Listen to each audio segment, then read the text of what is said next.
Good evening, I'm Dawn Tan. Tonight's top story.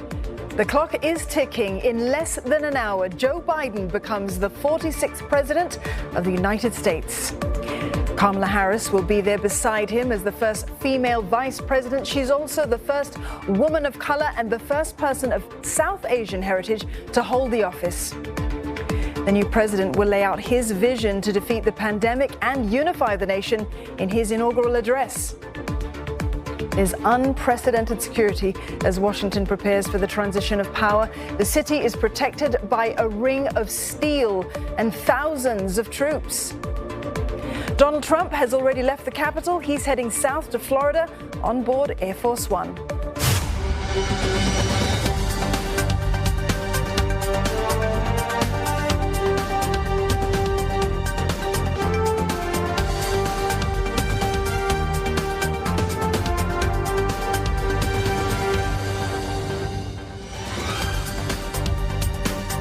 Fighting COVID-19 and providing economic stimulus, top of the new administration's agenda for the first 100 days.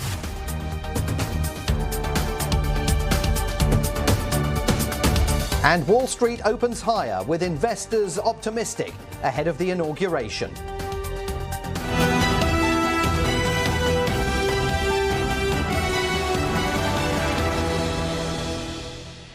Welcome to a special edition of World Tonight. In less than an hour, Joe Biden will be officially sworn in as the 46th President of the United States. Simon Marks and I will bring you complete live coverage of the proceedings over the next 2 hours. COVID-19 has changed almost everything in our daily lives, and tonight's inauguration is no different. Here's a look at what we can expect. There have been months of post-election chaos, claims of voter fraud, and just 2 weeks ago, the storming of the Capitol. But at midday Washington time, the scene of that violence will play host to Joe Biden as he takes the oath of office to become the 46th President of the United States. To heal, we must remember. It's hard sometimes to remember. But that's how we heal. It's important to do that as a nation. At 78, he will be the oldest president inaugurated. And there's more history to be made. Kamala Harris will become the first woman vice president. We, the American people, are united in spirit. And my abiding hope, my abiding prayer, is that we emerge from this ordeal with a new wisdom.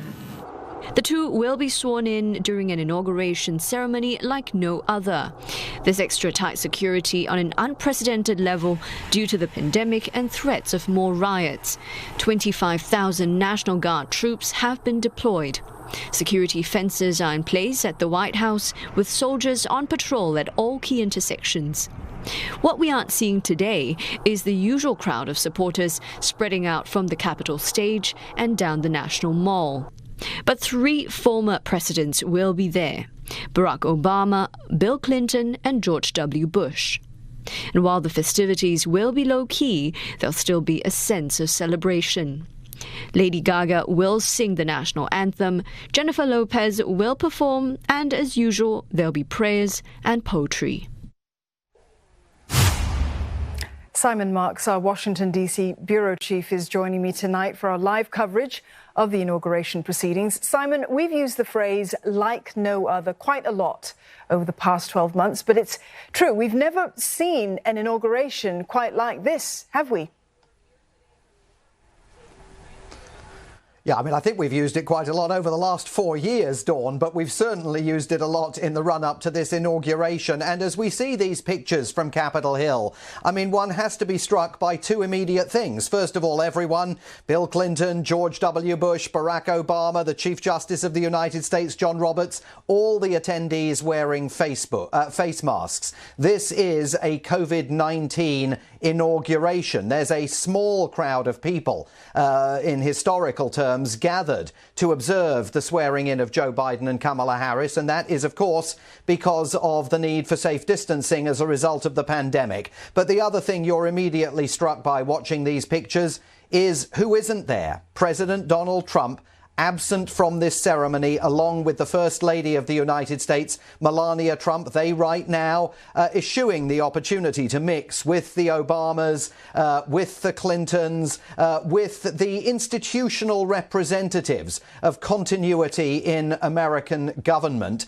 Instead, they're aboard Air Force One, jetting to Mar-a-Lago in Florida, following the president's departure from the White House shortly after breakfast this morning, a farewell address at Andrews Air Force Base in which he didn't make the prepared speech that he was expected to make. Instead, one last time, riffed his way through comments highlighting what he insists are his achievements in office and, as he put it today, the creation of foundations on which his successor, he never named Joe Biden, can now build. He did say that he was hoping for the success of the incoming administration, but it is jarring and extraordinary, such a break with tradition. You have to go back over 100 years to the last time a sitting president of the United States decided to skip town ahead of his successor's inauguration. And as we've witnessed over the last few hours, power ebbing away from Donald Trump, so it has been hewing to President-elect Joe Biden. We see there Vice President Mike Pence attending the inauguration, the senior representative of the Trump administration present for it. We've seen power hewing towards Joe Biden, particularly notable today at a church service that was held this morning, Mass, at St. Matthew's Cathedral here in Washington, where the Vice President was joined by his family, by Kamala Harris and her husband Doug Emhoff, but also by Republican leaders from Capitol Hill, Mitch McConnell from the Senate, Kevin McCarthy from the House of Representatives. They eschewed the opportunity to go and give Donald Trump a send-off and instead realized that the best place for them to be was right by the side of the man who is about to become America's next president. Well, one person who won't be at the inauguration is, of course, Donald Trump. He's breaking with more than a century of tradition. Now, the soon-to-be former president said his goodbyes to Washington, D.C. earlier tonight. It was a low-key departure from the White House. Donald Trump stopped to talk to the media before boarding Marine One for the short trip to Joint Base Andrews. As he touched down, a 21-gun salute, the start of a ceremony some say he organized for himself. Then his final words as the 45th President of the United States. I will always fight for you. I will be watching, I will be listening, and I will tell you that the future of this country has never been better. I wish the new administration great luck and great success. I think they'll have great success. They have the foundation to do something really spectacular. And again, we put it in a position like it's never been before, despite the worst plague to hit. It was a speech peppered with numbers. Mr. Trump touted his administration's success, talking about incredible job numbers and the largest tax cuts and reforms in the history of the USA. We took care of the vets, 91% approval rating. They've never had that before. The vets have given us the VA. The vets have given us an approval rating like has never been before. We did something that is really considered a medical miracle. They're calling it a miracle, and that was the vaccine. We got the vaccine developed in 9 months instead of 9 years. Speaking to family and supporters, Mr. Trump also spoke about the impact of COVID-19. The first thing we have to do is pay our respects and our love to the incredible people and families who suffered so gravely from the China virus. It's a horrible thing that was put onto the world. We all know where it came from. Mr. Trump also thanked a long list of allies, expressing appreciation for his family, friends, and even Congress. And while he thanked his vice president, Mike Pence was notably absent. Mr. Trump then boarded Air Force One last time, leaving for Mar-a-Lago in Palm Beach, Florida. His final act as Commander-in-Chief was to break the tradition of more than a century, not attending the inauguration of his successor. Well, dignitaries have been streaming in. You can see the live pictures there of those people slowly getting seated, being taken to their seats, all of them safely distanced, having conversations. But yes, you're right, Simon, everybody's very well masked up this morning. It's a sea of flags, though, in place of the area where people would typically be gathering, a sea of flags, that a field of flags. From the air, it looks like a rainbow situation on the National Mall there. It is Inauguration Day, but it resembles something of a war zone on the periphery of Capitol building, Simon.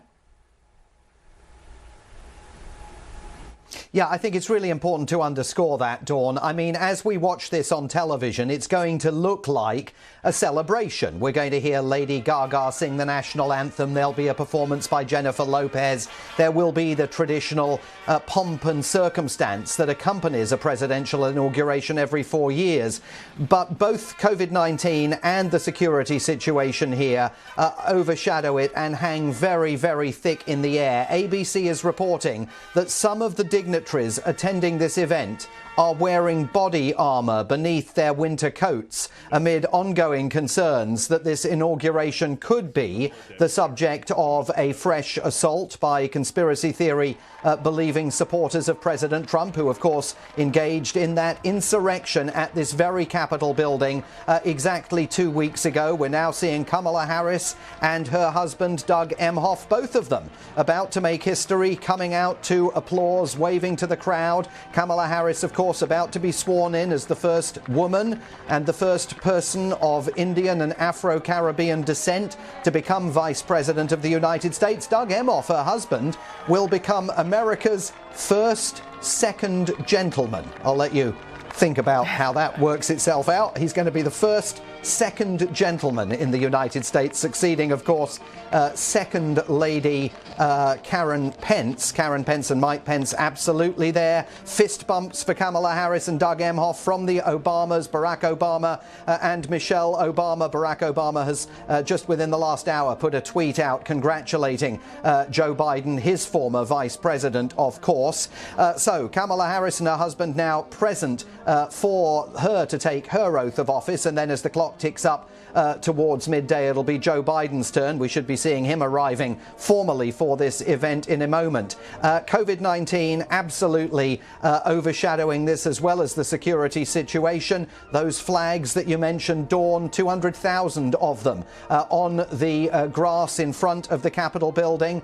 They symbolize the 400,000 lives that have been lost to the pandemic here since it arrived on American shores. And last night, the first thing that Kamala Harris and Joe Biden did when they reached Washington, D.C. was to go to the reflecting pool that sits at the foot of the Lincoln Memorial on the National Mall, which itself is closed to the public today because of security concerns. And they attended a ceremony that saw 400 lanterns for the first time ever illuminate the reflecting pool, those lanterns commemorating the 400,000 COVID-19 deaths that have taken place here. The message unmistakable from the incoming administration that for the first time ever, the United States is about to see a nationally led response to COVID-19, and that's going to get underway this afternoon as Joe Biden moves into the Oval Office following this inauguration and the address that he'll be making in a little while to come. Well, they certainly have their work cut out for them. Pictures there of Kamala Harris looking absolutely resplendent in royal lavender, sort of a shade of purple. Well, security in Washington, D.C. is at unprecedented levels, as Simon described. 25,000 National Guard troops, as well as police and other security personnel. They've been deployed across the city. Let's go to Kate Fisher, who joins us live from the U.S. Capitol. Kate, what's the mood on the ground like right now?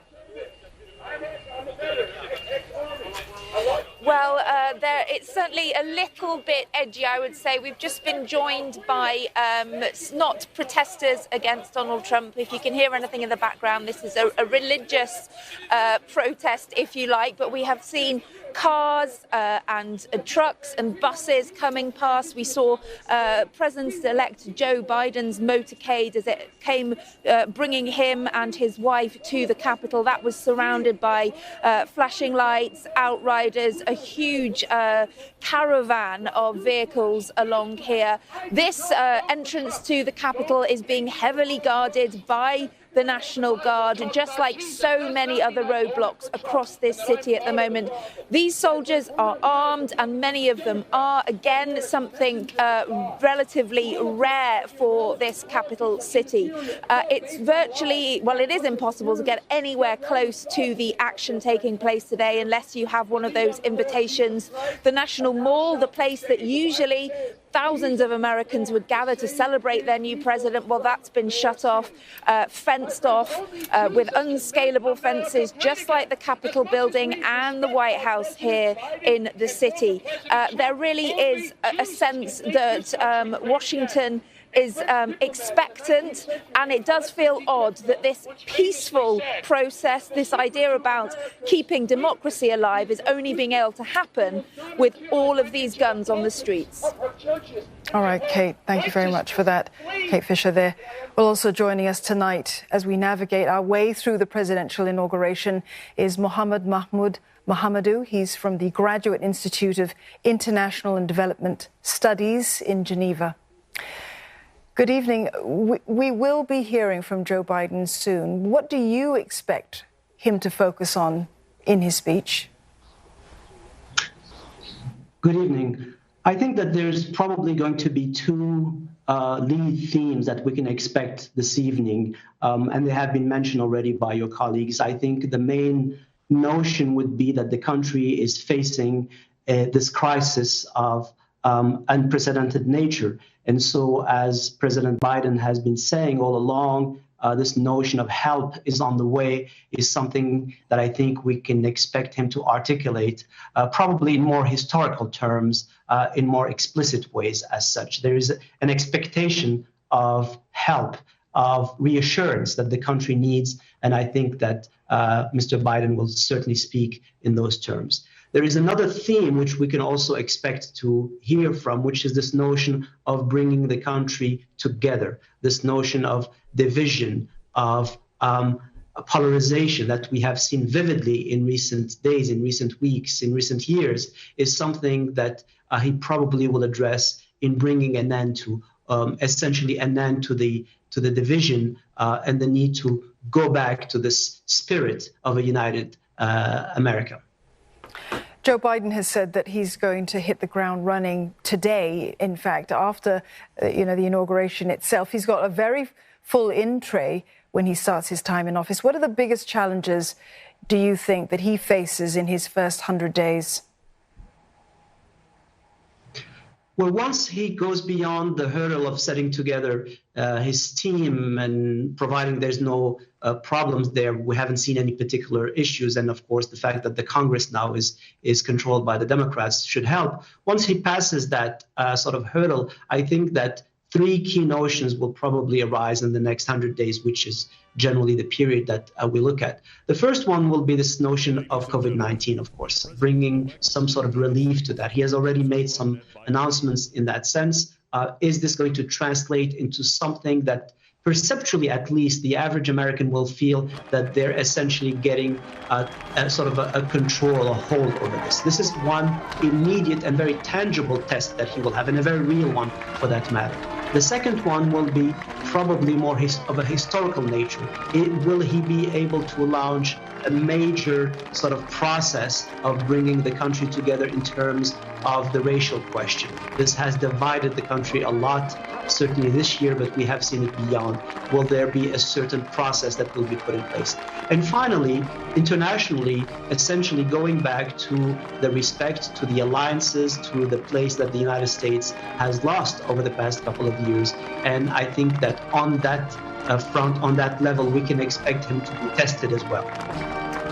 He certainly does have many tests ahead. We're watching right now pictures of the president-elect and also of Vice President-elect Kamala Harris there, both on the stage. Joe Biden's just arrived with Dr. Jill Biden, taking their seats at this moment.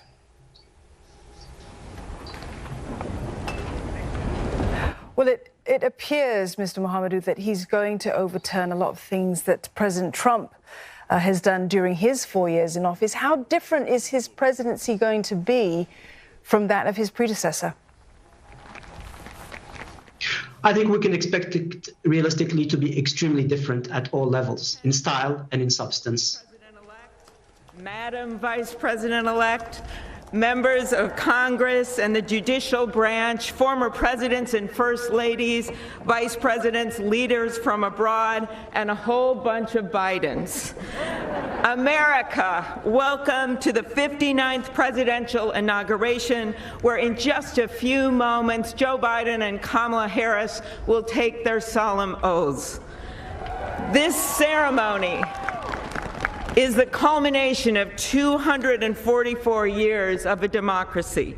It is the moment when leaders brought to this stage by the will of the people promise to be faithful to our Constitution, to cherish it and defend it. It is the moment when they become, as we all should be, guardians of our country.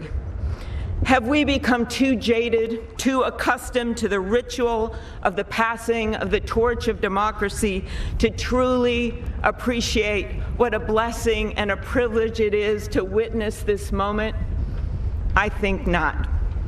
2 weeks ago, when an angry, violent mob staged an insurrection and desecrated this temple of our democracy, it awakened us to our responsibilities as Americans. This is the day when our democracy picks itself up, brushes off the dust, and does what America always does: goes forward as a nation under God, indivisible, with liberty and justice for all. This conveyance of a sacred trust between our leaders and our people takes place in front of this shining Capitol dome for a reason. When Abraham Lincoln gave his first inaugural address in front of this Capitol, the dome was only partially constructed, braced by ropes of steel. He promised he would finish it. He was criticized for spending funds on it during the Civil War. To those critics, he replied, "If the people see the Capitol going on, it is a sign we intend the Union shall go on." And it did, and it will. Well, that you've just been listening there to Senator Amy Klobuchar of Minnesota, opening with some remarks there on the steps of the west front of the Capitol building, underscoring in her words the importance of today's ceremony. All right, thank you earlier to Professor Mohamedou from the Graduate Institute of Geneva. He will stay with us for more analysis on today's ceremony. All right, so any incoming president keeps a very close eye on finance and the markets, particularly on Wall Street and what happens there. And ahead of Biden's inauguration, stocks on Wall Street, they have opened higher tonight. Will Denzler joins us live now from New York for more on that. Will, how much of this rise that we're seeing in market trade is optimism for the new leadership, at the helm at the United States? How much of it is on the back of positive earnings? Well, it's really a degree of both. Of course, Joe Biden has pledged bold action when it comes to not only tackling COVID-19, but also the economic crisis that has ensued because of it. Of course, Joe Biden, in his first 100 days in office, has pledged 100 million vaccine doses to be delivered across the United States, as well as things like a mask mandate on federal property as well. He says actions like that will help the country get to grips with a pandemic that's already claimed the lives of more than 400,000 Americans. So traders are certainly very much hopeful that those new policies from a new administration will start to get this pandemic under control and will help the economy really start to rebound. Of course, over recent weeks, we have seen the jobs market show more signs of weakness as the pandemic continues to ravage much of the United States. So there's certainly optimism in that regard. But it must be said that Joe Biden is also inheriting, while not a red-hot economy, but a red-hot stock market. We've seen constant gains over the last few years, and that has continued over the last few weeks. Of course, as you rightly mentioned, in the midst of earnings season, we've seen more strong earnings from another major US bank in the form of Morgan Stanley, beating on earnings as well as revenue. We've also seen some very strong earnings from Netflix, and their shares are currently up around 14% at last check. They've now hit over 200 million paid subscribers for the first time. They also hope to soon be cash flow positive. So very good news there from that particular streaming service. All right, Will, thank you very much for that. Will Denslow there live for us in New York. Well, Joe Biden enters the White House at a time when collective attitudes and his personal views towards China have hardened. Beijing's crackdown on dissent in Hong Kong and its buildup of military assets in the South China Sea have been common points of criticism across the US political spectrum. But a recent investment deal between the European Union and China, well, that may weaken Washington's negotiating position in future trade deals with Beijing. Nick Harper with the story. When it comes to China, Joe Biden is hoping to get a little help from his friends. His China strategy relies on creating a coalition with allies to stand up to Beijing. The United States maintains solidarity with the world's democracies. It's going to be far easier to cope with the threat China poses. If the United States rends those relationships, if it fails to prevent China from weakening them, its competitiveness is going to erode as its isolation increases. Joe Biden is not expected to seek out the cozy relationships he tried to foster when he was vice president. There's been a real change in the collective mindset here, if you will, in the foreign policy community about how to think about China.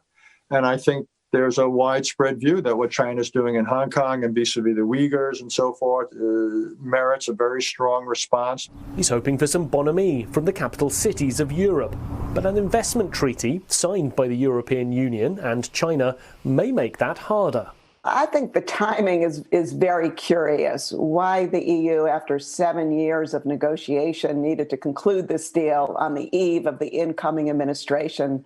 So it can be viewed as a snub. I don't think it's a fatal blow to cooperation and collective efforts with the EU, but I think it's going to complicate things. Wendy Cutler says that may mean the EU vocally defending the deal and complimenting China in the process. China is the winner here, frankly. I think China, through concluding this deal with Europe, really scored a victory with respect to kind of its objectives to try and drive divisions and wedges between the U.S. and other allies.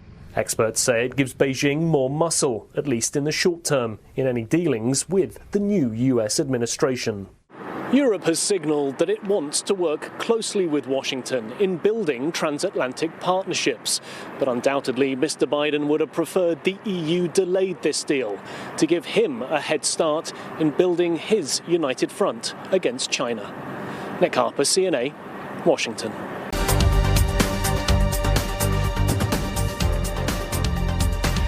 Well, in the next 30 minutes, it's all out, all change in Washington, D.C. as Joe Biden is sworn in as the 46th president of the United States. Kamala Harris alongside him as the new vice president. You're watching now live images from Washington, D.C., where those in attendance are listening to a prayer that is being given, the invocation being given by Father Leo O'Donovan. He's an American Catholic priest who served as the president of Georgetown University. He's also a spiritual mentor to Joe Biden. Other one of us, a thrust of the Spirit to cherish and care and stand by others, and above all, those most in need. It is called love, and its path is to give ever more of itself. Today, it is called American patriotism. Born not of power and privilege, but of care for the common good, with malice toward none and with charity for all. For our new president, we beg of you the wisdom Solomon sought when he knelt before you and prayed for an understanding heart, so that I can govern your people and know the difference between right and wrong. We trust in the counsel of the letter of James. If any of you lacks wisdom, you should ask God, who gives generously to all without finding fault, and it will be given to you. Simon, there are many at the inauguration today, those in attendance there on their seats, who were in the Capitol building on January the 6th. And what happened on that day cannot be far from their memories and their minds, what occurred as the seconds tick down to Joe Biden and Kamala Harris being sworn into office. I think that's absolutely right, Dawn. You can't overstate the symbolism of this ceremony, taking place as it does every 4 years in the modern era, on the west front of the Capitol building, where exactly 2 weeks ago, I mean, it was 2 weeks ago to the minute, that Donald Trump was making his address to the Save America rally, encouraging people to march to Capitol Hill and confront Republicans up there, including Vice President Mike Pence, now attending this inauguration ceremony in a bid to undo Joe Biden's election victory and the affirmation of it by Congress. And we've seen many members of Congress pointing to the importance of this ceremony taking place, heavily guarded as it is, at the Capitol building, as a symbol of resilience and renewal for the Capitol building. A little bit of colour from earlier. Senator Roy Blunt, the Republican of Missouri,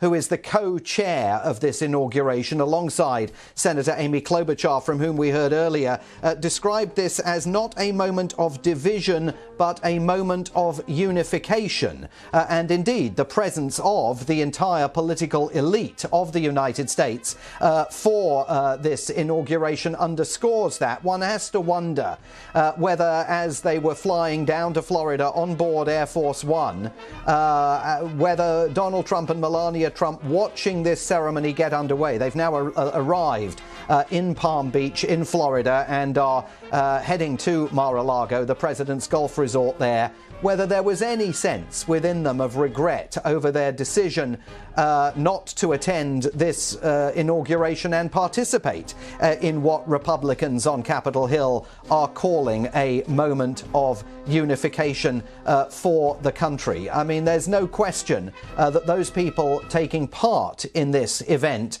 see this as a critical moment in terms of the healing of the nation, and it is evident and notable and glaring that the man who for the next 25 minutes will be President of the United States is not there. And now Lady Gaga emerges to sing the national anthem. I'm going to let you, Dawn, describe what she's wearing, because I'm afraid fashion is not something I am especially conscious of, but she looks quite remarkable. She does indeed, Simon. She's in a flourish of red there, cascading down the steps of the west front of the building.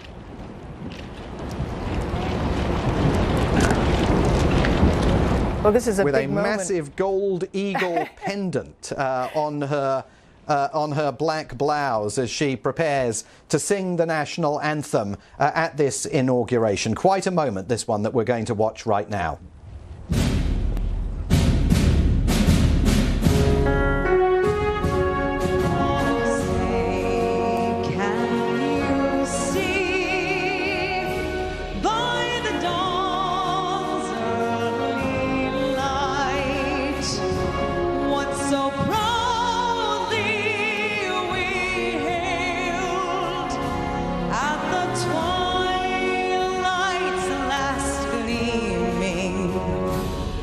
Broad stripes and bright stars through the perilous fight, o'er the ramparts we watched were so gallantly streaming, and the rockets' red glare. The bombs bursting in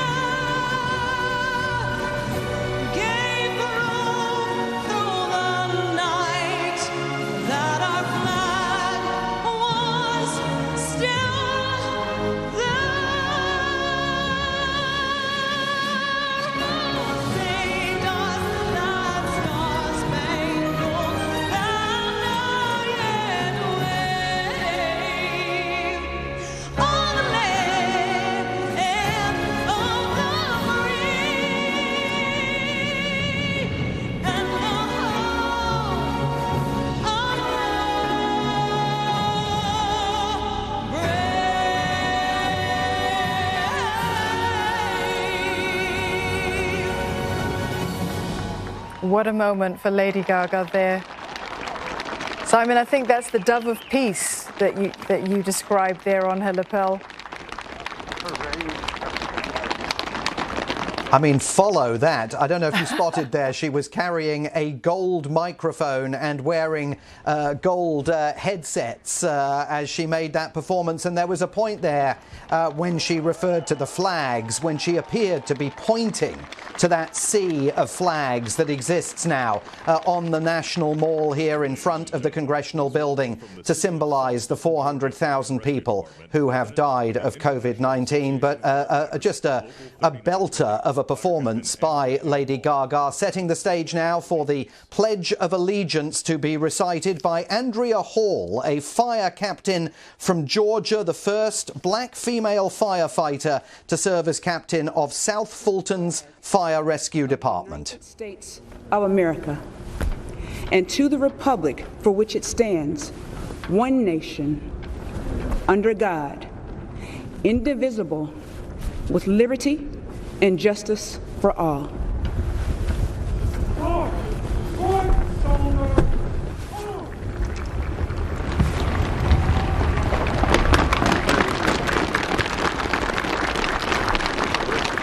So, Simon, the choice of Andrea Hall there is not a coincidence. Joe Biden's been very keen to show, that all of the people involved in this transition process for him have been a diverse group of people. To administer the oath to our first African-American, our first Asian-American. Yes, absolutely. And notable not just that she was a trailblazer in terms of becoming the first black female firefighter to head her department, but you also saw her there as she recited the Pledge of Allegiance, also providing her own sign language interpretation of the Pledge of Allegiance for those people at home with hearing challenges.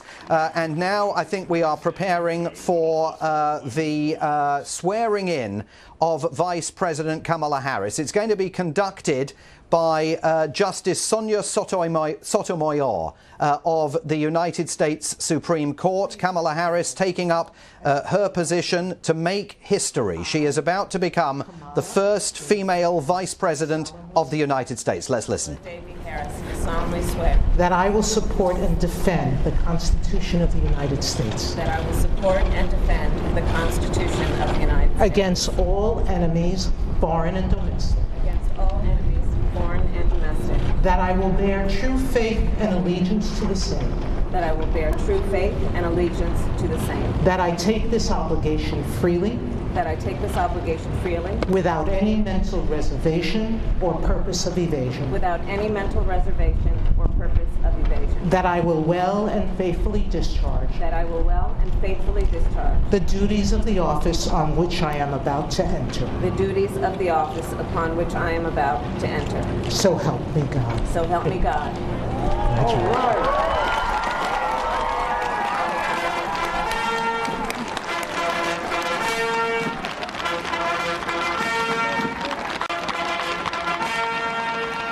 Well, there you have it. Kamala Harris sworn in by Supreme Court Justice Sonia Sotomayor as Vice President of the United States of America, making history there, Simon.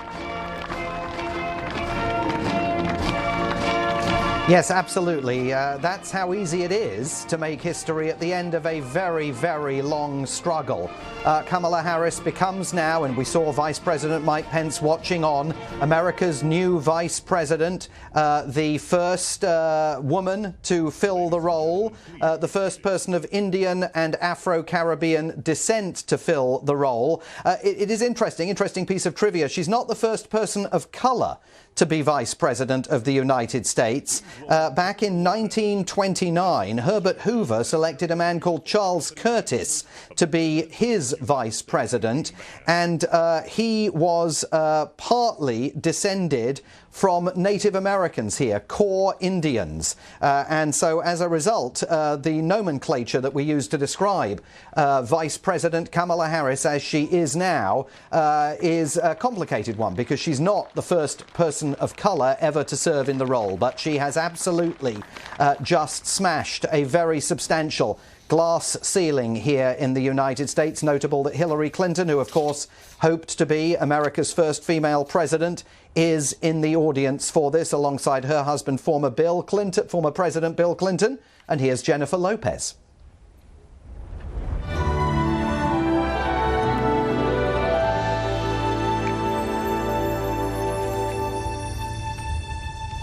This land is your land.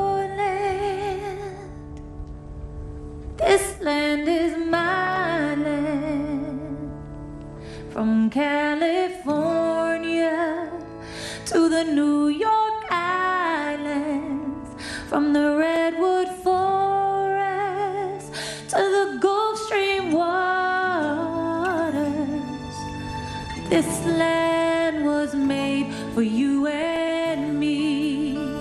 As I went walking down that ribbon of highway, I saw above me that endless skyway.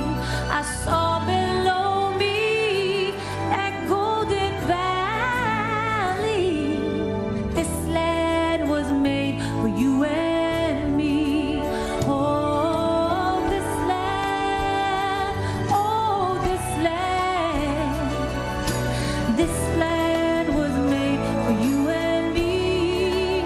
Oh, this land, oh, this land. This land was made for you and me. You and me. Oh,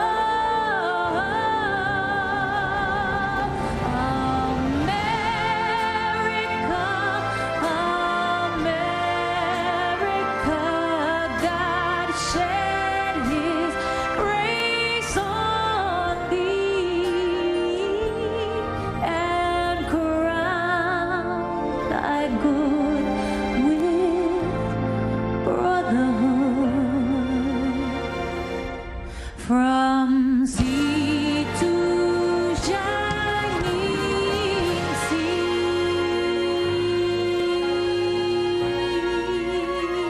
Jennifer Lopez there with a couple of American classics for the crowd. Woody Guthrie's folk song and America, America as well.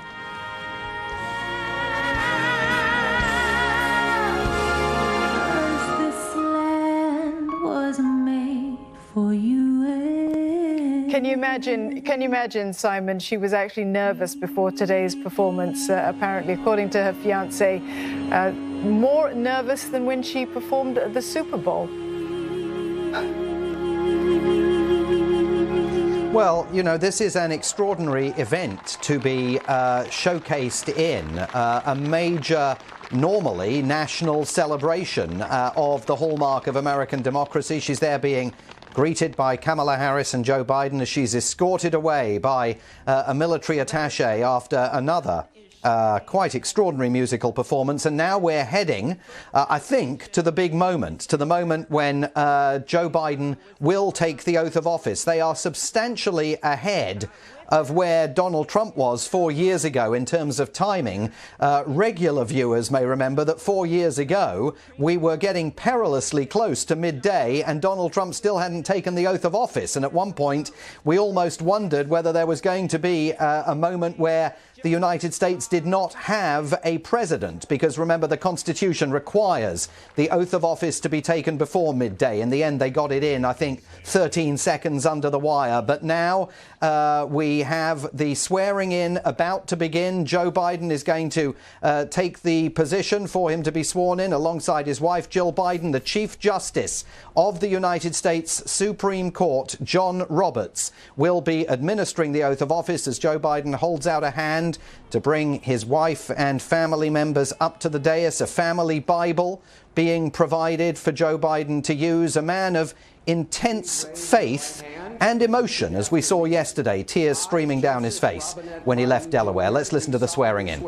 I, Joseph Robinette Biden Jr., do solemnly swear that I will faithfully execute the office of President of the United States. Office of President of the United States. And will, to the best of my ability, preserve, protect, and defend.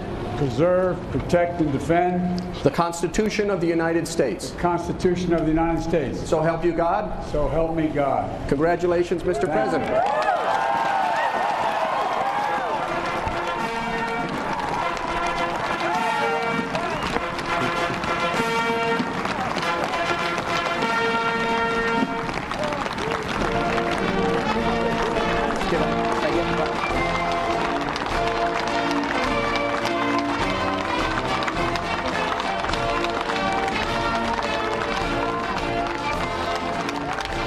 Well, there it is. President Joe Biden sworn into office, the 46th president of the United States of America. This is the moment, Simon, that 81 million Americans who voted for him in the presidential election on November the 3rd, this is the moment that they've been waiting for. Yeah, absolutely, Dawn. You can feel the collective sigh of relief among Democrats all over the country that the Biden era has now begun. He'll be making his inaugural address momentarily. We're told it's going to last between 20 and 30 minutes. I just think it's important to remind everyone, 1 year ago, Joe Biden politically seemed dead in the water as he was struggling to secure the Democratic Party's presidential nomination after suffering early blows in some of those key early states as the primary campaign got underway. And here he is now making history as America's 46th president to succeed Donald Trump, who, of course, is not there to observe this ceremony. There was emotion etched on the face of Jill Biden at the end of that oath of office being taken. Joe Biden hugging his daughter Ashley and his son Hunter as he now prepares for the opportunity to make his address, an inaugural speech that we believe is going to focus in very large measure on the need to heal, unite and reconcile a country that has been absolutely riven with polarized division over not just the last 2 weeks since the insurrection on the Capitol building, but also, of course, over the last 4 years in very large measure since Donald Trump was sworn into office at this ceremony 4 years ago. So Joe Biden's inaugural address, I think, will be looked upon with tremendous interest, not just by his supporters, but also by those people, and there are millions of them, who believe that he is now illegitimate in the office of the presidency. That is going to be a real challenge for him to overcome in the days, weeks, months and years ahead. And now Amy Klobuchar introducing Joe Biden and inviting him to make his inaugural address. And a pat on the shoulder for Joe Biden from the senator from Minnesota as Joe Biden makes his way to the podium. It's being wiped down one more time, another reflection of COVID-19.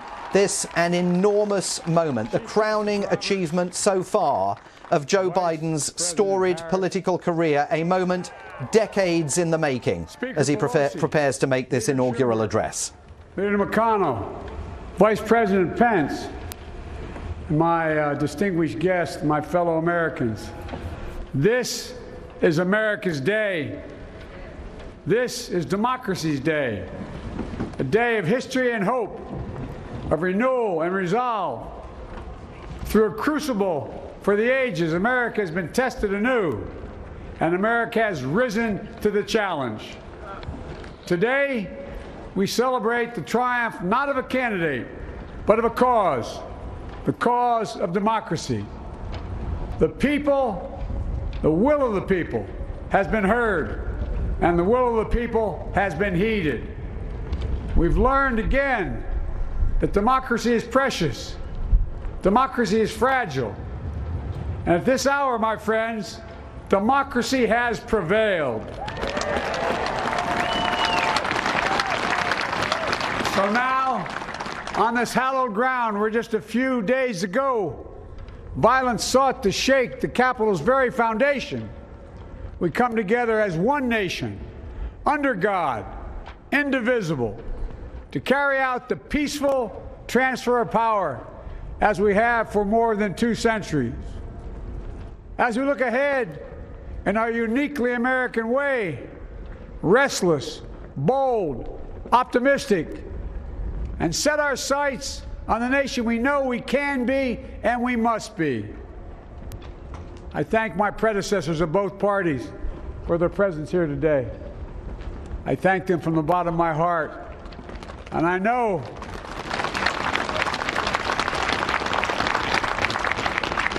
the resilience of our Constitution and the strength of our nation, as does President Carter, who I spoke with last night, who cannot be with us today, but whom we salute for his lifetime in service.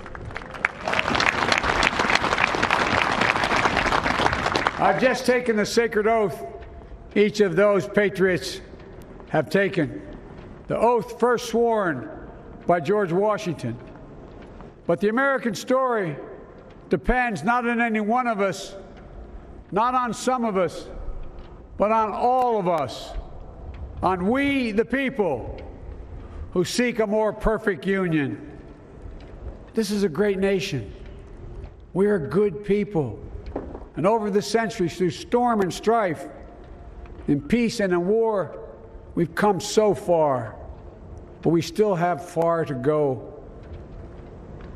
We'll press forward with speed and urgency, for we have much to do in this winter of peril and significant possibilities.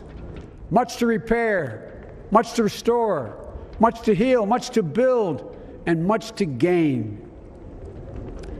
Few people in our nation's history have been more challenged or found a time more challenging or difficult than the time we're in now. Once-in-a-century virus that silently stalks the country. It's taken as many lives in 1 year as America lost in all of World War II. Millions of jobs have been lost. Hundreds of thousands of businesses closed. A cry for racial justice, some 400 years in the making, moves us. The dream of justice for all will be deferred no longer. A cry for survival comes from the planet itself. A cry that can't be any more desperate or any more clear. And now, a rise of political extremism, white supremacy, domestic terrorism, that we must confront and we will defeat. To overcome these challenges, to restore the soul and secure the future of America, requires so much more than words. It requires the most elusive of all things in a democracy: unity. Unity. In another January, on New Year's Day in 1863, Abraham Lincoln signed the Emancipation Proclamation. When he put pen to paper, the president said, and I quote, "If my name ever goes down into history, it'll be for this act, and my whole soul is in it." My whole soul is in it. Today, on this January day, my whole soul is in this. Bringing America together, uniting our people, uniting our nation. And I ask every American to join me in this cause.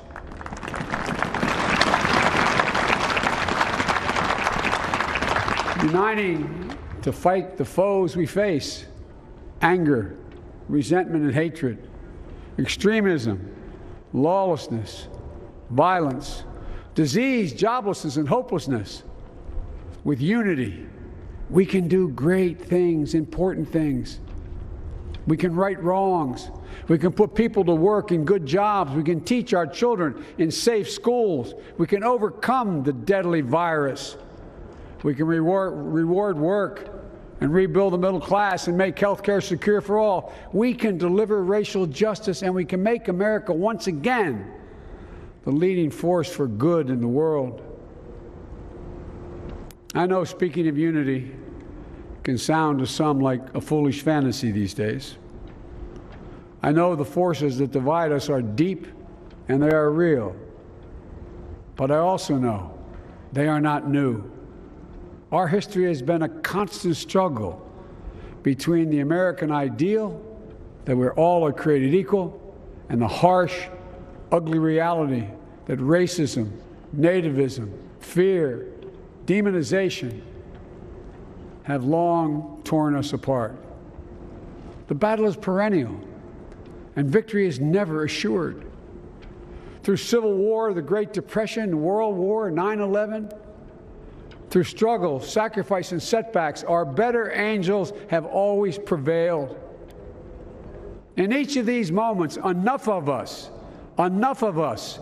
have come together to carry all of us forward. And we can do that now. History, faith, and reason show the way of unity. We can see each other not as adversaries, but as neighbors. We can treat each other with dignity and respect. We can join forces, stop the shouting, and lower the temperature.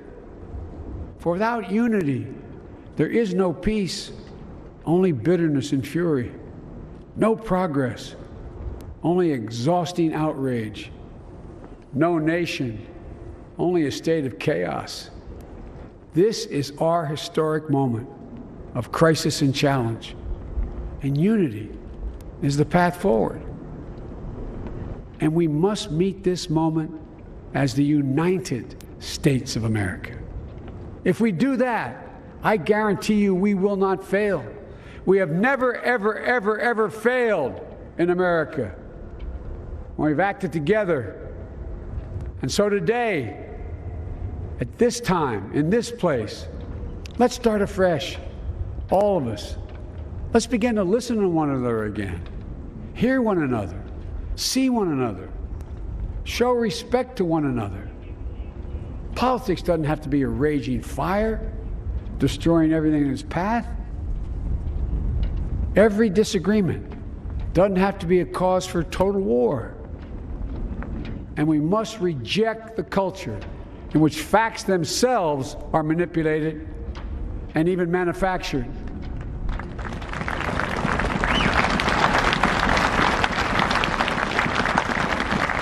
My fellow Americans, we have to be different than this. America has to be better than this. And I believe America is so much better than this. Just look around. Here we stand in the shadow of the Capitol Dome, as was mentioned earlier, completed amid the Civil War, when the Union itself was literally hanging in the balance. Yet we endured. We prevailed. Here we stand, looking out on the great mall where Dr. King spoke of his dream. Here we stand where 108 years ago, at another inaugural, thousands of protesters tried to block brave women marching for the right to vote. And today, we mark the swearing in of the first woman in American history elected to national office, Vice President Kamala Harris. Don't tell me things can't change. Here we stand across the Potomac from Arlington Cemetery, where heroes who gave the last full measure of devotion rest in eternal peace. And here we stand, just days after a riotous mob thought they could use violence to silence the will of the people, to stop the work of our democracy, to drive us from this sacred ground. It did not happen. It will never happen. Not today, not tomorrow, not ever. Not ever.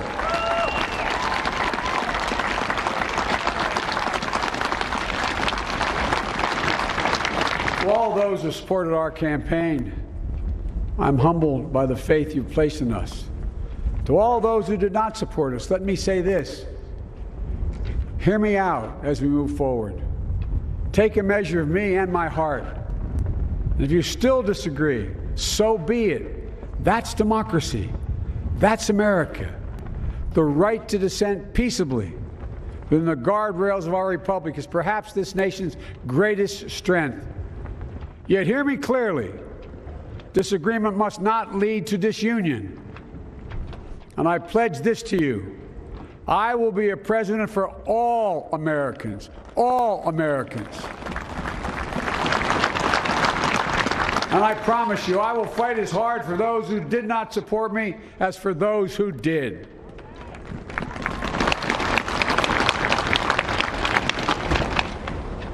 Many centuries ago, St. Augustine, a saint of my church, wrote that a people was a multitude defined by the common objects of their love. Defined by the common objects of their love.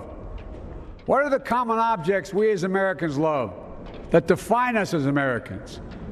I think we know. Opportunity, security, liberty, dignity, respect, honor, and yes, the truth. Recent weeks and months have taught us a painful lesson. There is truth and there are lies. Lies told for power and for profit. And each of us has a duty and a responsibility as citizens, as Americans, and especially as leaders. Leaders who have pledged to honor our Constitution and protect our nation, to defend the truth and defeat the lies. Look, I understand that many of my fellow Americans view the future with fear and trepidation. I understand they worry about their jobs. I understand, like my dad, they lay in bed at night, staring at the ceiling, wondering, can I keep my health care? Can I pay my mortgage? Thinking about their families, about what comes next. I promise you, I get it. But the answer is not to turn inward, to retreat into competing factions, distrusting those who don't look like you, or worship the way you do, or don't get their news from the same sources you do. We must end this uncivil war that pits red against blue, rural versus urban, conservative versus liberal. We can do this if we open our souls instead of hardening our hearts, if we show a little tolerance and humility, and if we're willing to stand in the other person's shoes, as my mom would say, just for a moment, stand in their shoes. Because here's the thing about life. There's no accounting for what fate will deal you. Some days, when you need a hand. There are other days when we're called to lend a hand. That's how it has to be. That's what we do for one another. And if we are this way, our country will be stronger, more prosperous, more ready for the future. And we can still disagree. My fellow Americans, in the work ahead of us, we're going to need each other. We need all our strength to persevere through this dark winter. We're entering what may be the toughest and deadliest period of the virus. We must set aside politics and finally face this pandemic as one nation. One nation. And I promise you this, as the Bible says, weeping may endure for a night, but joy cometh in the morning. We will get through this together. Together. Look, folks, all my colleagues I serve with in the House and the Senate up here, we all understand the world is watching all of us today. So here's my message to those beyond our borders. America has been tested, and we've come out stronger for it. We will repair our alliances and engage with the world once again. Not to meet yesterday's challenges, but today's and tomorrow's challenges. And we'll lead not merely by the example of our power, but by the power of our example.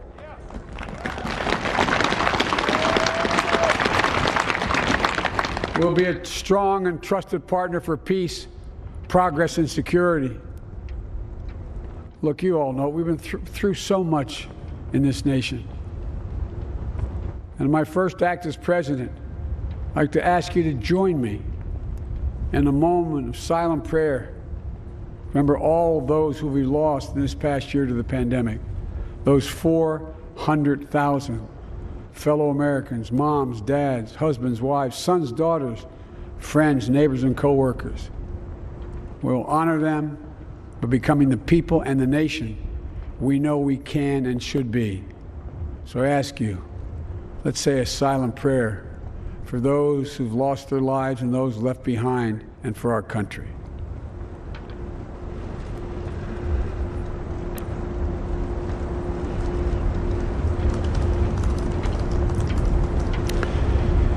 Amen.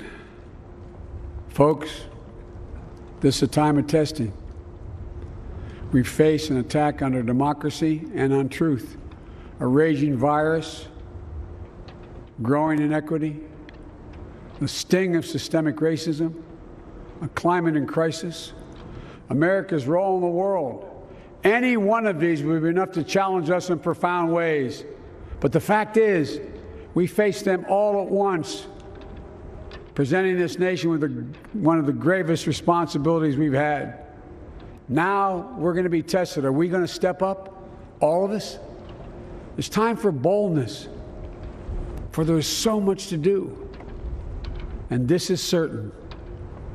I promise you, we will be judged, you and I, by how we resolve these cascading crises of our era. We will rise to the occasion is the question. Will we master this rare and difficult hour? Will we meet our obligations and pass along a new and better world to our children? I believe we must. I'm sure you do as well. I believe we will.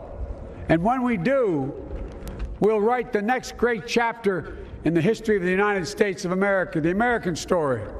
A story that might sound something like a song that means a lot to me. It's called American Anthem.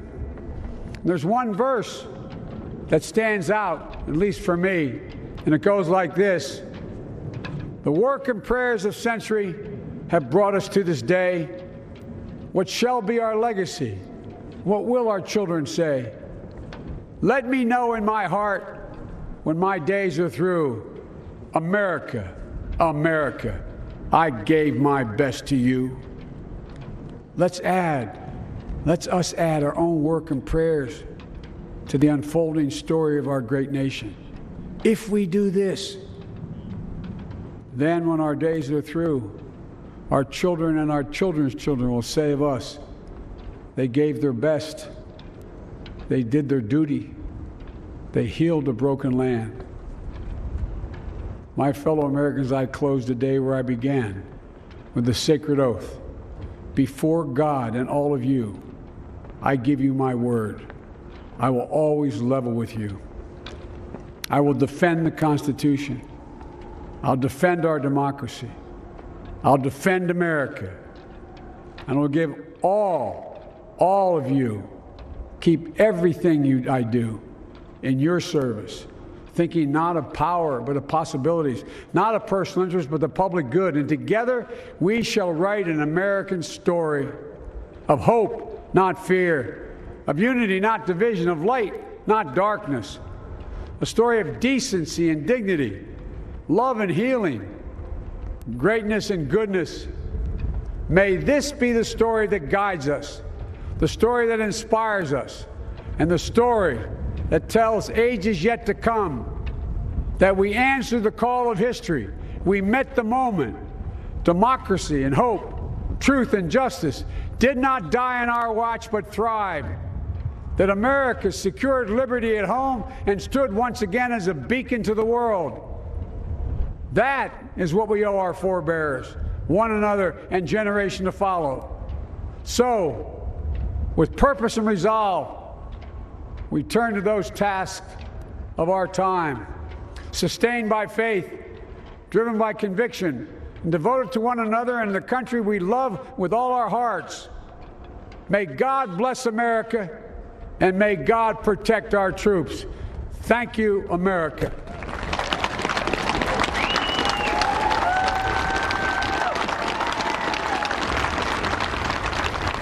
Joe Biden there, newly sworn in as the 46th President of the United States of America. This is America's day, he said. This is democracy's day, urging his audience, the American people, and no doubt people all around the world who are keenly watching this inauguration, to celebrate the triumph and the cause of American democracy. The will of the people has been heeded, he said, reminding those listening, democracy is fragile, democracy has prevailed. Ladies and gentlemen, please welcome Garth Brooks to perform Amazing Grace.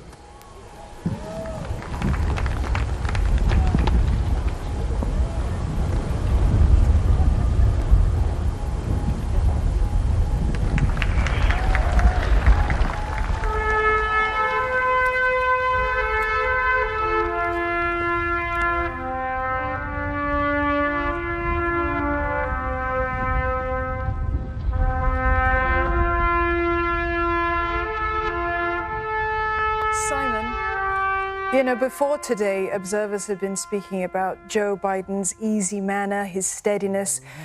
Is he what the country needed at this moment, based on that speech? How sweet the sound. Dawn, I think that question was for me. I think that speech was a moment of reckoning for the United States. It would have been easy for Joe Biden to come to that podium and say, as he said throughout the last many months, that it's time for Americans to unite, as he did indeed say in that speech, and that he was going to govern the country in the interests of the United States of America. But he needed to do more in that inaugural address, and he did by absolutely openly and directly confronting the crises, plural, that exist here. It was at the 3.5-minute mark of that address that he first mentioned climate change, and then he went on immediately and directly to confront the national security domestic terrorism crisis that was unleashed on this city and this society just 2 weeks ago as a result of actions by a man he never named or made any reference to in the course of that speech, now former US President Donald Trump. And I think that this was Joe Biden honestly confronting the crisis head on and urging Americans to look inward and understand the scale of the damage that has been done to America's traditional self-confidence, not just here in the United States domestically, but internationally. We've come too far, he said. We've come so far, he said. We still have so far to go, but there is much to repair, restore, to heal and to gain. He said political extremism, white supremacy and domestic terrorism were a major threat to the democratic stability of this country. We will defeat them, he pledged in the course of this speech. He said without unity, there could be no peace, only bitterness, no nation, only a perpetual state of chaos. A glancing reference there to the frenzy that has existed here throughout the last 4 years at the hands of a president whose unpredictability often played out in the dead of night on social media platforms. He said disagreement must not lead to disunion, and I think very important that he used the word disunion there, because there have been some conservative voices here supportive of President Trump who have said that the political divide in this country is so grave that it may be time for some states to start considering seceding from the United States of America. Rush Limbaugh, the conservative radio host, very supportive of and friendly with President Donald Trump, voiced that suggestion just a few weeks ago. So this notion that this kind of disagreement could lead to disunion and mustn't, I think, was very, very important within the speech. And then he confronted head-on the conspiracy theories that have been brought centre stage as a result of the Trump presidency. We must defend the truth and defeat the lies, he said. And he focused time and again on the need to stop engaging in the manipulation of truth and facts, trying to bring America, I think, back to its constitutional moorings and also to a fact-based conversation, which has been so lacking here, particularly over the last several months, as President Trump has relentlessly and falsely claimed that the election was rigged. And then there was the message for the rest of the world, saying essentially that America is back. It's been tested. It has come out stronger for it. It's time to re-engage in alliances. It's time once again to lead by the power of example, for America to become a trusted partner for peace around the world. But he acknowledged in the speech, as he acknowledged the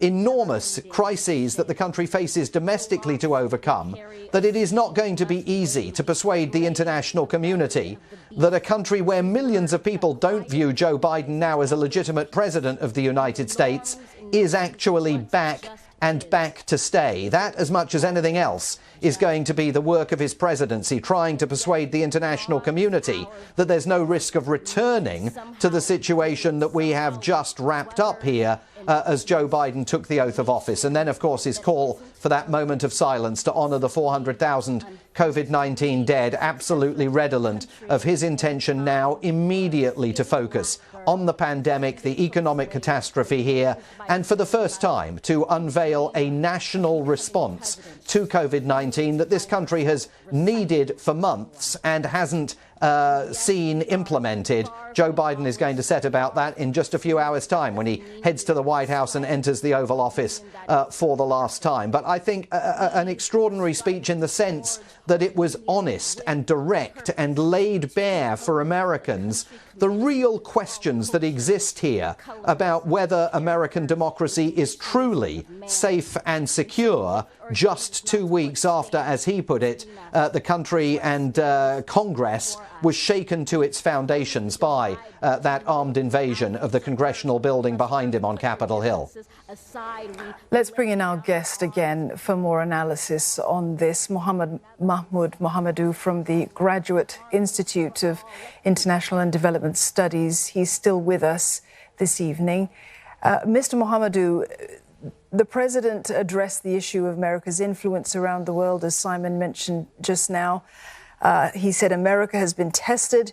We're going to repair our alliances. We're going to lead by the power of our example.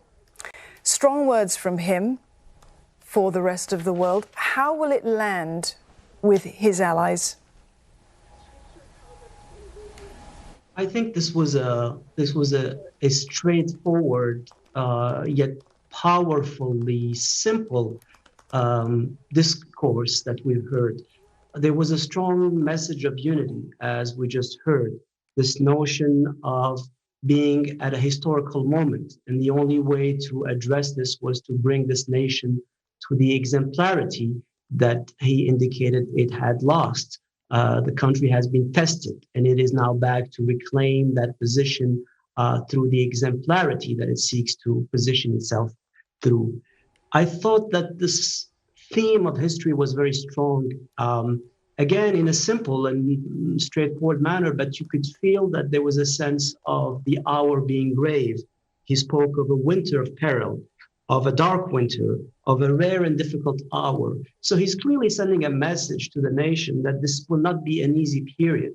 However, the sense of going back to addressing these issues, which were importantly, as was pointed out, explicitly noted. I think this was the powerful component of the speech, to hear the terms, the phrases, white supremacy, systemic racism, the reference to truth, the whole notion of fake news, to speaking in those terms, in setting a tone essentially, yes, of healing, but also of contrast. And this contrast is essentially a message as well sent to the partners internationally that this country, which had entered this twilight zone for the past few years, is now going to go back through a sense of renewal, resolve, rising to the challenge. We've heard many presidents speak in those terms after crisis and during such inaugurations. But I think what came across quite straightforwardly in this particular speech was a sense that there was a desire on his personal part. He started with that and he came back to it to make that happen. My whole soul is in this. I will level with you, he ended up by saying. There was a sense of dedication to this mission. And if you think of the president really not having so much pressure in terms of a potential second mandate, he will be 82 years old by then, which will make him the sort of oldest potential president. There's a sense that he has the possibility of precisely dedicating himself to such reconstruction, rebuilding. I think this was quite an important contrast, without ever mentioning the former President Trump, quite a contrast from the terms carnage, which we had heard 4 years ago, from the emotional aspect that we had seen then. I think we saw a very composed, a president with gravitas, a sense of recapturing this kind of credibility and respectability that the United States, or a large part of the United States, is longing for. So I think that these would be certainly messages that the international community would welcome. And if he does indeed go ahead in the next few days and sort of takes the decision to essentially sign those executive orders to rescind some of these decisions that the former President Trump had taken, particularly the Muslim ban, the decision to leave the Paris Climate Agreement, to move away from WHO, and of course the question of the Dreamers program. If those and others are signed, we have reports of some 17 such executive orders to be signed, then I think the contrast that he just sort of presented will be even sort of shown physically to become policy as we go forward in his presidency. Professor Mohammadou, the Asia Pacific is watching this inauguration very closely, listening very intently to the words that Joe Biden used there in his speech. In Donald Trump's presidency, he found a friend in Japan, in South Korea, to some degree, the Philippines as well. We do know Rodrigo Duterte just last year, he praised Donald Trump. He said that he deserved to get a second term in office. That didn't happen. Where does Biden's engagement with the Asia Pacific go from here? The president is going to very clearly, and I think we can sort of say that because we've heard him already during the debates and in many of the press briefings he's given of the past few weeks. I think he will certainly take quite a distance from all of the authoritarian leaders that President Trump had not only cozied up with, but actually became quite friendly with around the world, beyond the Asia Pacific and the Philippines. We had seen him being extremely close to Mohammed bin Salman, for instance, Saudi Arabia, or President Sisi of Egypt, and others for that matter. I think this kind of association, which was quite shocking to a lot of people, given the democratic nature of the republic that the United States still remains nominally and formally, as we've just experienced, seems to be certainly something that President Biden, who knows very well these actors, let's just remember that he has just left the office 4 years ago as a vice president. So he's coming back on the strength of a very long experience, which makes him very well prepared for this job. And I think President Biden, in some ways, might surprise many, because the notion of the insider is often sort of a negative sort of element in this sequence, because it brings so much sort of incestuous politics on the Hill. But in this case, given that he has not, as I said, potentially the pressure for a second mandate, and given the depth of the issues that he has just spoken to, and given the fact that he has these alliances internationally that are waiting to reconnect in Europe, in Asia Pacific, in the Middle East, in Africa, in many of these countries. Remember how President Trump spoke of Africa in terms that could be hardly repeated. All of this violence, quote unquote, that was done to the international presence of the United States is something that will be certainly a major sort of frontier for the president in the next few months. In fact, in the first 100 days, I think we can see some significant actions on that front. So I do believe that in the Asia Pacific region, he will be certainly going for traditional democratic allies and rebuilding those associations, which had been put on the side by President Trump or tested, as we've just heard President Biden speak of. Professor Mohammadou, the president now comes into office with an arguably strong mandate, particularly after the double win of the Georgia Senate runoff elections earlier this month, but a not insubstantial number of Republican lawmakers have, frankly, not accepted his presidency, not accepted the win, the victory of this incoming president. How is this speech going to land with Biden's detractors, even as he speaks of this unity? So for President Biden, and for the country, indeed, this is now terra incognita.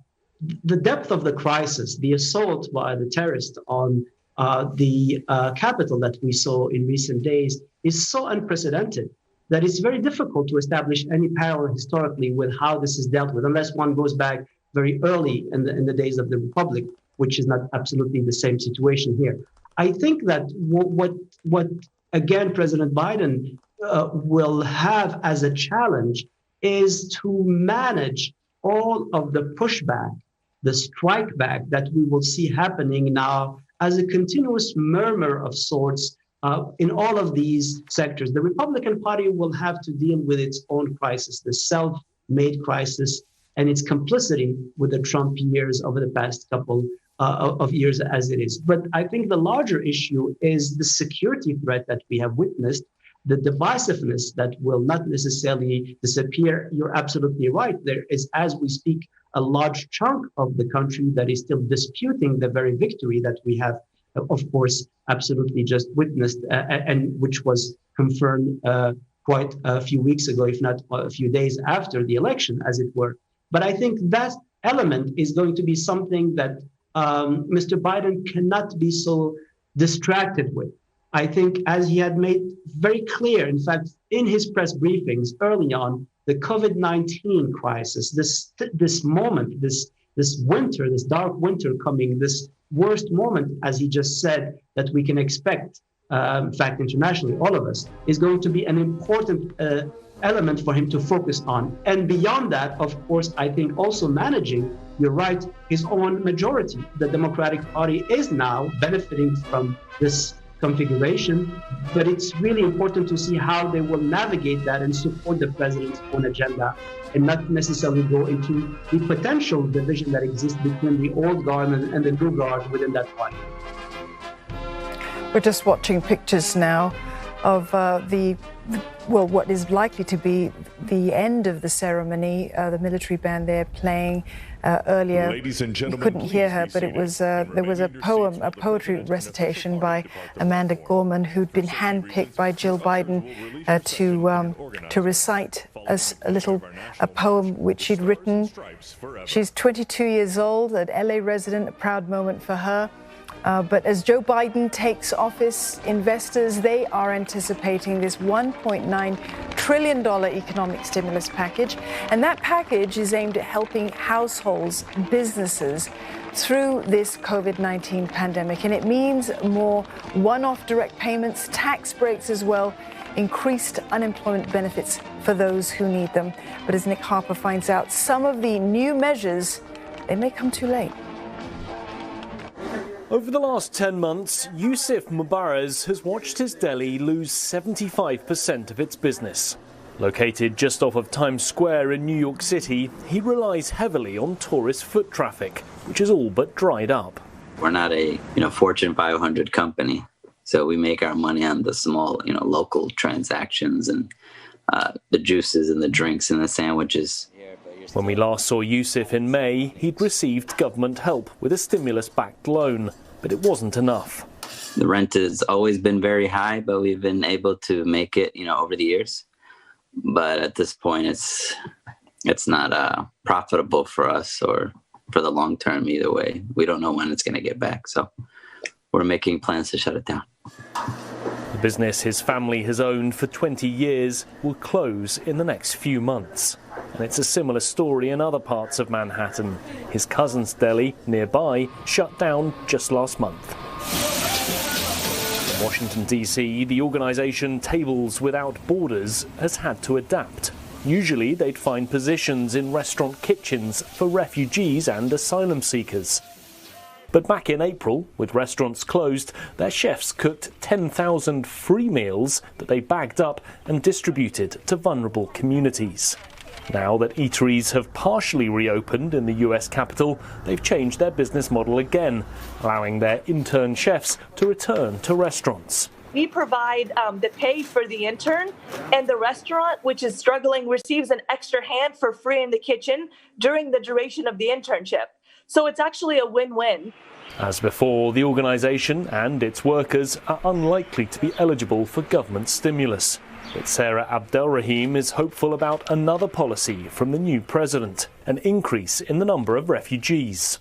The Biden administration, if they stay true to their word, are looking to bring in 10 times more than what the Trump administration brought in. So when they get to that line item on their to-do list, which I think it's kind of lower on the priority list, we're excited to see individuals from around the world coming and contributing to the U.S. Within his first few weeks in office, the new president hopes to pass a $1.9 trillion rescue package. Joe Biden will need the support of Congress to get his economic plans passed, which is why he's reminding lawmakers that behind these staggering stimulus sums are millions of Americans urgently in need of help. Nick Harper, CNA, Washington. US markets opened higher just before President Biden took his oath of office. And let's check on those numbers again. Will Densler joins us live from New York for that. Will, how are the markets looking now? Well, the markets are certainly picking up steam ahead of Joe Biden swearing in. The Nasdaq, the tech-heavy Nasdaq, was up around 1.5%. It's now trading up closer to the 2% mark at last check. So that rally very much continuing as traders really looking at a couple of things. One is that inauguration of the 46th president of the United States and what that means for the economy going forward. Of course, Joe Biden has pledged to tackle two crises that the US is currently battling that are very much intertwined: the COVID-19 pandemic and the economic impact created by this virus that's killed more than 400,000 people. Joe Biden has pledged 100 million vaccine doses to be distributed within his first 100 days in office, mask mandates and federal properties, try and get this pandemic under control. He's also urged Congress to pass a $1.9 trillion stimulus package to help offset the economic impacts of the coronavirus. So this, a couple of major issues that traders are watching very closely as we now enter the Biden presidency. Will, thank you very much for that. Will Denslow there live for us in New York. Let's get back to Simon now. Simon, Joe Biden spoke about the difficult challenge that America faces to, tackling the COVID-19 pandemic. Let's take a listen to what he had to say about that.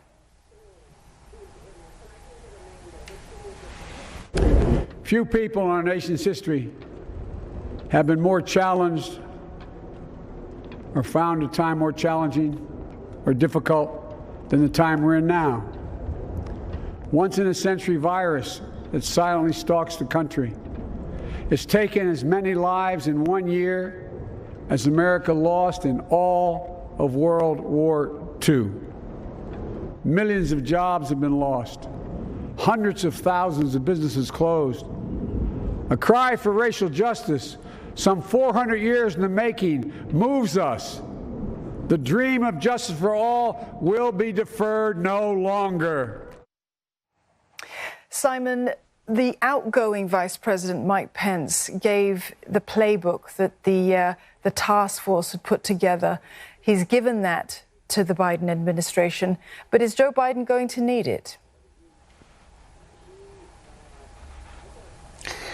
Well, I think he's going to need it in the sense that I think he's interested in what they had in place, Dawn, but there is no question that this is right now a completely new day in terms of the US government's approach to COVID-19 and the rollout of vaccines, which is widely viewed here as far less successful than the administration of Donald Trump and Mike Pence had planned and had hoped. One of the executive orders that Joe Biden will be signing within the next few hours calls for the imposition of a national face mask mandate at every single federal government building and facility all over the country. Joe Biden, as you know, wanted a national face mask mandate that would cover everyone in the United States. He's called on all Americans to wear face masks for the first 100 days of his administration in a bid to try and head off America's inexorable march now towards at least 500,000 dead as a result of this pandemic. In fact, he does not have the constitutional authority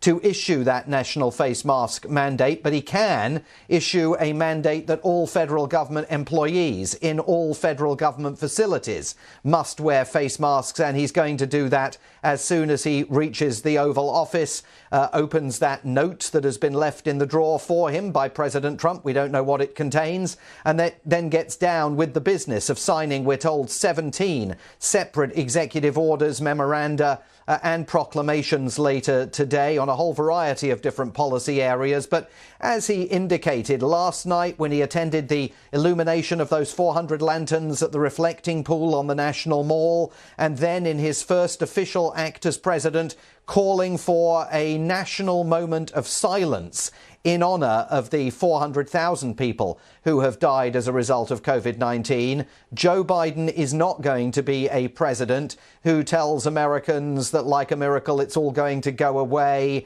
This isn't an existential threat to the country in any meaningful fashion. This is a president who plans to implement a national approach to COVID-19. In those cadences of the speech, though, that we just heard, Dawn, I think it's also important to underscore that he kind of put that into the context of the broader crises the country is facing, the need for economic stimulus. He's calling on Congress to pass a $1.9 trillion spending package as quickly as possible. His relationship with members of Congress is going to be tested in the course of the next few weeks, a very early litmus test of his ability to reach out across the aisle and work with his political opponents. Can he do it in this highly polarized atmosphere? And, of course, the national security threat on display so vividly here in Washington right now. This inauguration is wrapping up. The cadences that Joe Biden articulated will soon stop echoing through the halls of Congress. But for how much longer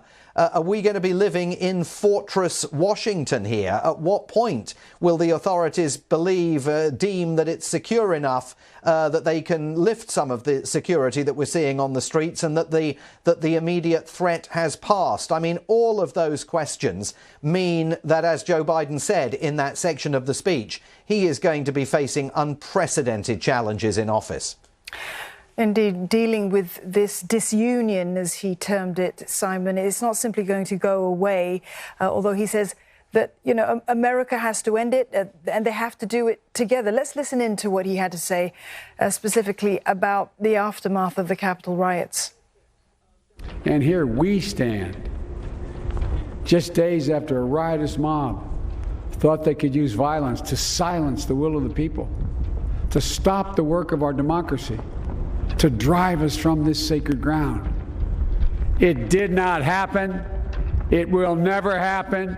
Not today, not tomorrow, not ever. Not ever. You know, Simon, so much about dealing with America's challenge with COVID-19, with the pandemic, with the rising infection rates, has been getting a trusted source of information. Typically, we think of, you know, in this part of the world, we think of the media perhaps as being part of that story, being able to give that information. There has arguably been a war on the media these last 4 years. You've seen it. You've been on the front line of watching and witnessing that for these long 4 years of the Trump administration.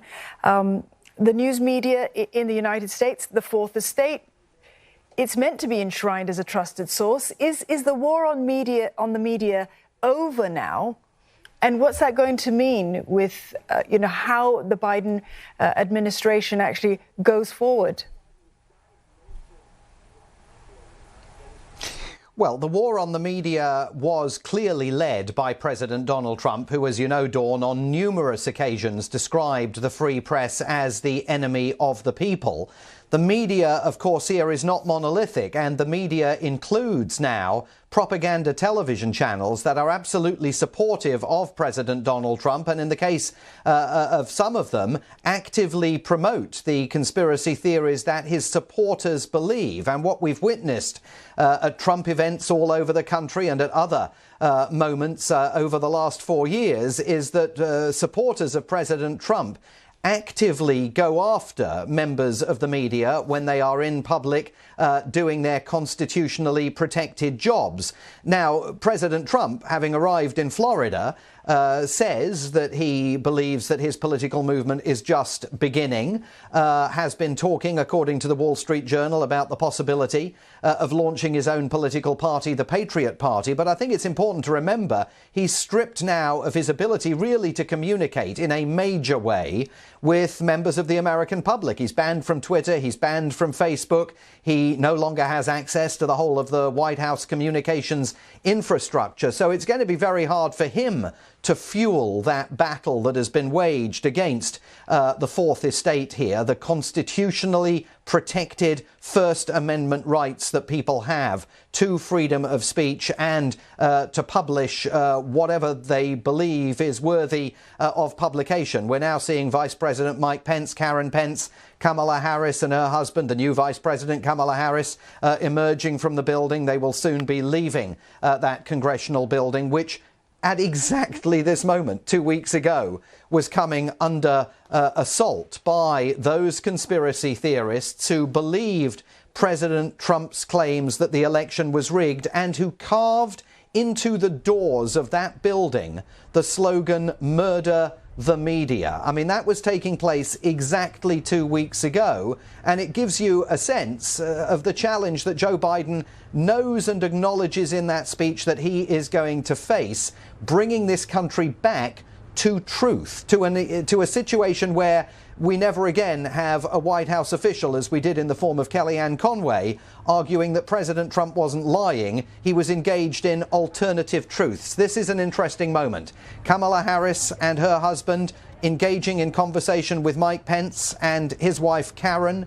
It was only a few days ago that Mike Pence reached out to Kamala Harris for the first time to congratulate her on becoming vice president-elect of the country. It would be absolutely fascinating to know the nature of the conversation, which appears to be very good-natured, that they are having on the steps of the Capitol. We know that Vice President Pence has left Kamala Harris a note and, of course, was the symbol of the Trump administration at this inauguration. Vice President Mike Pence walking down the stairs with Karen Pence now and heading off to their life in the post-presidency.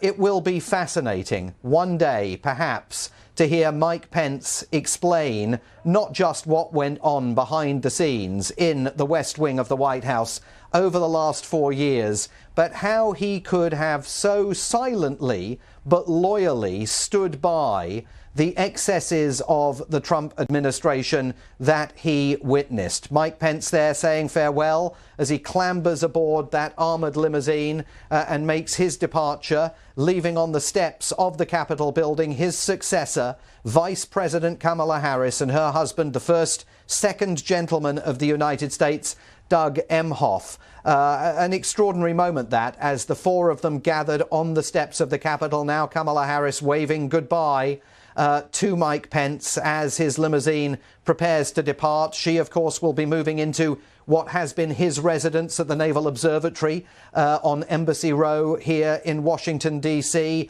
While this inauguration has been underway, a deep cleansing operation and hygiene operation has been taking place at the White House. It's also been taking place at the Naval Observatory. The Biden-Harris team wanting to ensure that the White House particularly doesn't continue to serve as a COVID-19 epicenter. Off goes Mike Pence's limousine, and with him for now, some of the secrets from inside the Trump administration. Whether he writes a memoir, whether he one day gives a tell-all interview, there will be an enormous amount of interest in hearing the story of the last 4 years as he tells it, given that he's demonstrated today by attending this inauguration that he is an institutionalist here in the United States. He has now broken with President Trump 2 weeks after demonstrators in that very building were trying to find the Vice President of the United States and, Dawn, as you know, were threatening to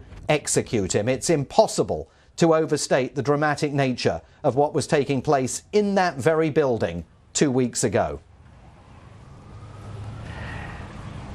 Well, Simon, we have a short version of that poem. We didn't get to hear it earlier on, the poem by Amanda Gorman, the poet laureate who was selected by Joe Biden.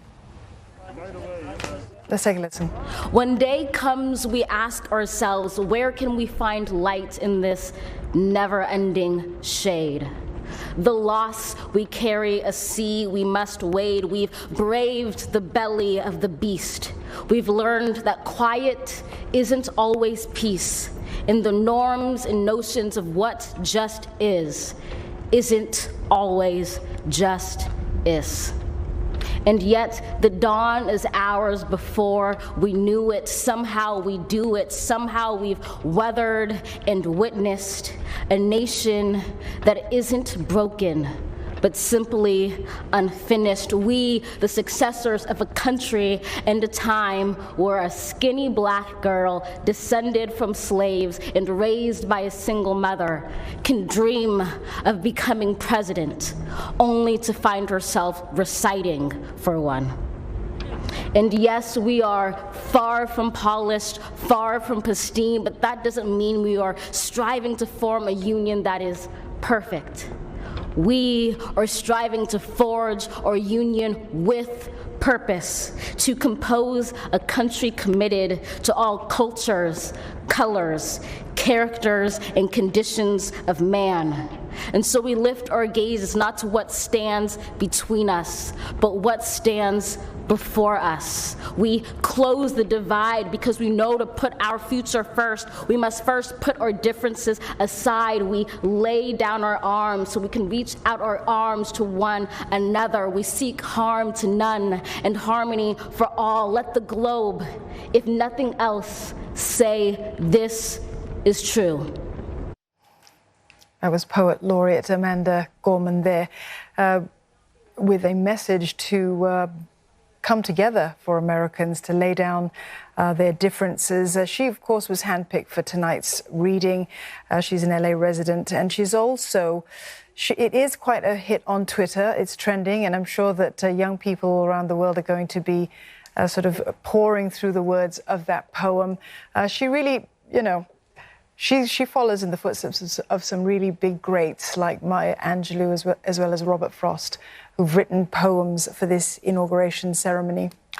Well, traditional allies of the United States, they are hailing Joe Biden's inauguration today. The European Commission President Ursula von der Leyen even saying that after 4 years of the Trump administration, Europe finally has a friend in the White House. This new dawn in America is the moment we've been waiting for so long. Europe is ready for a new start with our oldest and most trusted partner.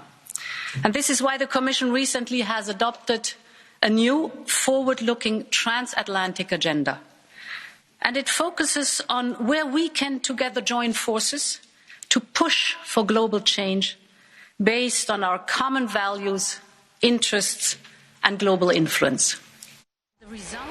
The sentiment of relief and hope of a positive future was shared by various European leaders as well. Germany's president, while warning against populism and its challenges to democracy, hailed Mr. Biden's inauguration as a sign of the strength and endurance of America's democratic pillars. Heute ist ein guter Tag für die Demokratie. In den USA hat sie sich gegen schwere Belastungen behauptet. Allen Anfeindungen zum Trotz haben sich Amerikas Institutionen als stark erwiesen. Wahlhelferinnen und Wahlhelfer, Gouverneurinnen und Gouverneure, Justiz und Kongress. Longtime American allies, the United Kingdom, also congratulated Mr. Biden and his Vice President Kamala Harris. British Prime Minister Boris Johnson saying that he was looking forward to working with the new president on their shared priorities. I look forward to working with him and with his new administration, strengthening the partnership between our countries and working on our shared priorities, from tackling climate change, building back better from the pandemic, and strengthening our transatlantic security. Iranian President Hassan Rouhani also hailing the departure of President Donald Trump. He also urged the incoming Biden administration to rejoin the 2015 nuclear deal and lift those sanctions, promising to fulfill commitments under the deal if Washington returns.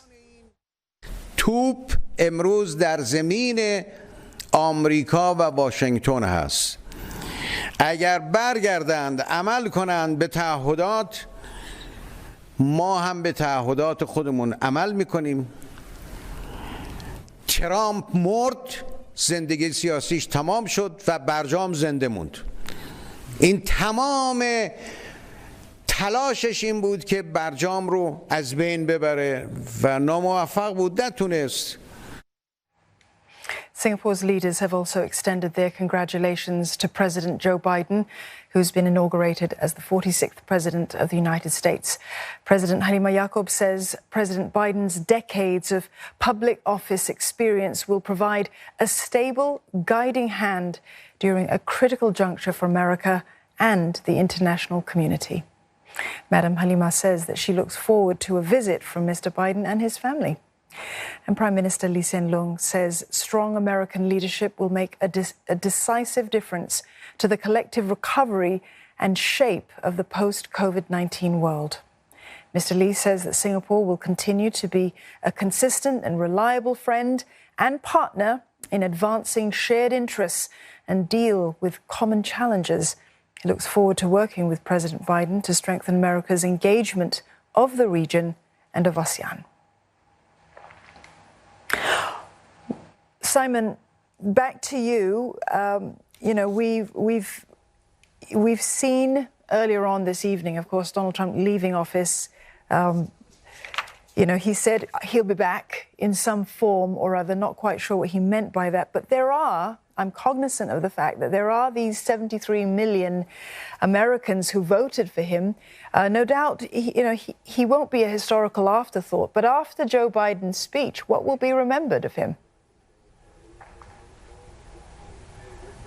Well, I mean, and Joe Biden in his speech, Dawn, did challenge those people to give him a fair hearing, and then, even if they disagreed with him, to understand that it's an essential part of American democracy that you're free to engage in dissent without turning to violence. I must tell you that, for me, this day is very much summed up by a text that I just received from a good friend of mine down in Texas. And to put this into context, he texted me exactly 2 weeks ago as the assault on the Capitol building was occurring. He then sent me a text that said, "I'm so glad my mother is not alive to see what's happening in Washington, D.C. today." I knew his mother. She was a real American patriot, a believer in God, apple pie, and the power of America's example. They weren't reactionary Republicans or Democrats. In many ways, she was politically independent. This same friend of mine from Texas has just texted me again to say, "I wish my mother was alive for this," which really gives you a sense, I think, that there are millions of Americans out there who see this as a major turning point now in American history and a chance to put the country back on the path to some sense of normalcy, albeit there will be many millions of Americans out there who view what we've just witnessed as being fundamentally illegitimate. Huge challenges ahead, but a text there that suggests that at least for one American family tonight, there is a sense of hope as the country moves forward. Back on the path to normalcy, Simon. Well said. You can't hear them, but there are champagne corks popping all over the place, I'm sure. The transition is complete. The 46th President of the United States has now taken power. Thank you so much, Simon, for sharing your time and your analysis with me this evening. But for Joe Biden, for Kamala Harris now, the hard work that lies ahead as they try to heal the divisions in American society. Our coverage of the presidential inauguration continues later this morning with Asia First. But from me and Simon in Washington, good night.